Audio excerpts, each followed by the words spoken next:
Corentin Gombert. Bonjour Jean-Philippe Denis. Corentin Gombert, vous êtes doctorant au Centre de gestion scientifique Mines Paris, bientôt docteur. Vous êtes ancien élève de l'École normale supérieure Paris-Saclay, co-auteur avec Jean-Claude Sardas et Cédric Dalmasso dans la Revue française de gestion d'un article « L'entreprise démocratique, organiser la démocratie ou organiser démocratiquement l'activité ». Moins qu'on puisse dire, c'est que c'est un sujet d'actualité, question de la place de la démocratie en entreprise.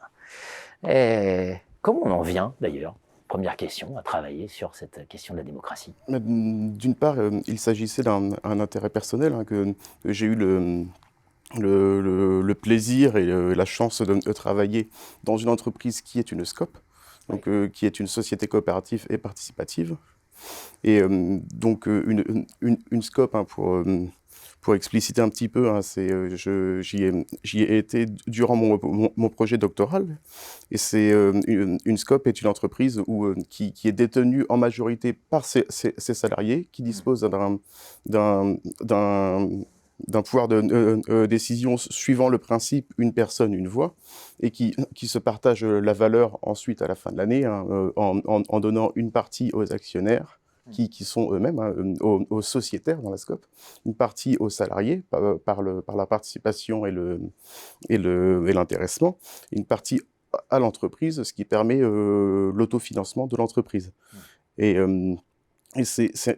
pour l'entreprise démocratique, c'est quelque chose qui interroge aujourd'hui beaucoup à la fois le monde académique, la sociologie, les sciences de gestion, et aussi le monde des affaires. Il y a eu quelques appels à démocratiser, issus notamment de chercheurs, mais aussi de praticiens, suivant pour le mot d'ordre principal des appels en question était comment est-ce qu'on peut être dans une démocratie citoyenne aujourd'hui, mais franchir la porte de l'entreprise et être justement n'être plus qu'une ressource pour l'entreprise, qu'un subordonné, c'est ça exactement. Voilà, la démocratie s'arrête à la porte de l'entreprise, vous voulez l'y faire rentrer. Moi, qu'on puisse dire, c'est que c'est d'actualité. On pense par exemple à la question du partage des super profits. Ah, c'est typiquement un sujet devenu démocratique et du débat public. Finalement, pour vous, démocratiser l'entreprise, ça permettrait, idéalement, de mieux articuler les intérêts des différentes parties. C'est ça, c'est que dans l'entreprise démocratique et notamment les coopératives, les salariés sont aussi les sociétaires de l'entreprise. Donc les salariés sont citoyens en quelque sorte. Et effectivement, si certaines entreprises aujourd'hui étaient en SCOP, il est fort à parier que les choses se passeraient vraiment différemment. Pour le dialogue social serait sans doute différent. Mais il ne suffit pas de dire ils ont qu'à prendre des statuts de SCOP pour régler la question, puisque l'entreprise démocratique va bien au-delà des institutions, bien au-delà des statuts.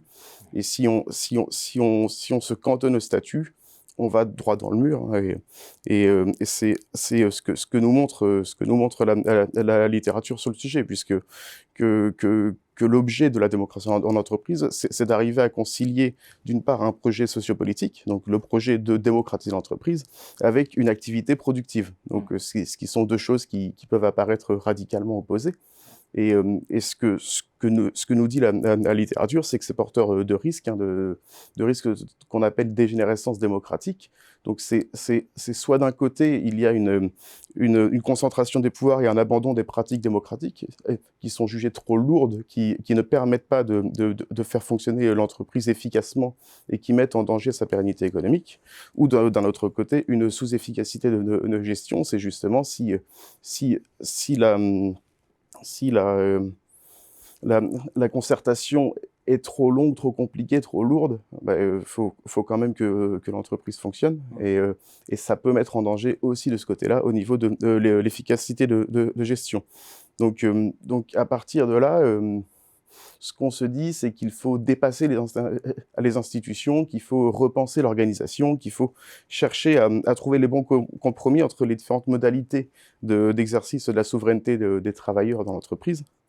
Et quand on a exploré un petit peu ces sujets, cette recherche de consensus ou de compromis, on est arrivé à mettre en avant d'autres risques qu'on a repérés qui n'étaient pas forcément qu'on n'a pas vu ailleurs jusqu'à aujourd'hui, qui est d'un côté une radicalisation du débat démocratique et de l'autre côté une carence de souveraineté individuelle. Ça, c'est très intéressant dans votre papier, c'est effectivement de pointer à la fois ce risque de dégénérescence démocratique et ces risques. Alors, est-ce que vous pouvez nous en dire un petit peu plus sur ces risques? Et puis surtout, comment votre proposition phare permet de les amoindrir, les limiter, je ne sais pas comment on peut dire, c'est-à-dire organiser démocratiquement l'activité. C'est ça, oui. C'est que quand on va chercher les consensus, les compromis, on va se dire, ce qu'on va faire, c'est organiser la démocratie. On va faire un débat entre tous les salariés, les faire discuter. C'est quoi la démocratie? Le grand débat. Le grand débat, non pas national, mais le grand débat d'entreprise. Ouais. Donc on va discuter, qu'est-ce que c'est que la démocratie pour vous? Et là, ce qu'on va constater, c'est étonnamment, les salariés ne sont pas tous les mêmes. C'est qu'il y en a qui pensent les choses d'une telle manière, d'autres qui pensent les choses d'une autre manière. Et si on essaye de faire communiquer, de confronter ces principes et valeurs, puisqu'il y a comme une différentes conceptions, différentes traductions de ce que serait la démocratie dans l'entreprise, on va se rendre compte que les personnes sont assez rapidement, très vite opposées, et on va arriver à un débat qui se radicalise. Qui va se radicaliser, qui va être porteur de positions un petit peu stériles, qui ne permettent pas forcément de faire avancer les choses. Donc c'est à ce moment-là qu'on va avoir une radicalisation du débat. Donc on peut se dire, si on n'arrive pas à organiser globalement la démocratie, on va essayer de l'organiser localement, c'est-à-dire à travers des processus d'activité concrets. On va se dire, qu'est-ce que c'est que la démocratie sur la fixation des rémunérations? Qu'est-ce que c'est que la démocratie sur l'affectation des missions? Et ce qu'on constate, c'est que quand on cherche à organiser la démocratie, justement, localement, on va avoir des nouvelles oppositions qui vont être très liées à ces principes et valeurs sur la question des rôles dans l'organisation. C'est-à-dire, on est dans une entreprise qui se veut démocratique, mais un gérant, c'est quoi? C'est un chef, c'est un manager, c'est un facilitateur. Et on va encore s'opposer, et en cherchant à l'organiser localement comme ça, on va arriver à un moment à opposer intérêt collectif et intérêt individuel. C'est-à-dire que l'individu, quand il va vouloir agir, quand il va vouloir décider sur le contenu de son propre travail, il va entrer en contradiction avec les intérêts collectifs. Et c'est justement cette opposition, cette contradiction qui va être porteur de carence de souveraineté individuelle. C'est quand, malgré un fonctionnement collectif démocratique, les individus n'ont pas de prise sur leur propre travail, puisque quand on oppose collectif souverain et individu, c'est le collectif qui va gagner. Par contre, pour l'individu, derrière, pour les effets, peuvent être plus compliqués. Et c'est comme ça qu'on espère réconcilier finalement cette forme d'idéal, de projet sociopolitique, on va dire ça comme ça, avec l'activité productive. C'est ça, oui. Et c'est nos travaux dans la SCOP notamment, ont consisté, plutôt que chercher à organiser la démocratie, comme on discutait juste à l'instant, globalement ou localement, on va chercher à organiser démocratiquement l'activité, puisque ça reste une entreprise, l'activité productive est fondamentale. L'activité de fixation des rémunérations, c'est important dans une entreprise normale, mais c'est aussi important dans une entreprise démocratique. Donc, on va plutôt s'ancrer sur l'activité, on va travailler collectivement, et ce travail collectif va permettre d'aborder conjointement et les enjeux productifs et les enjeux démocratiques.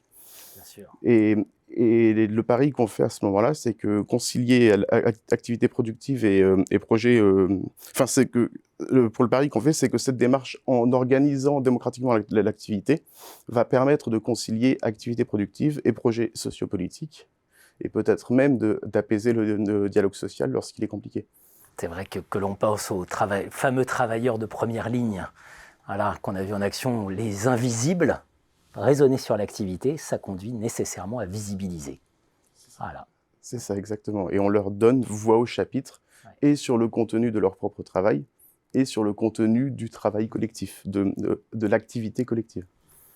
Merci Corentin Gombert. Je vous en remercie à vous. Très beau papier. Les nouveaux enjeux de la souveraineté, dossier Revue Française Gestion numéro 305. Merci. vous en prie. Merci.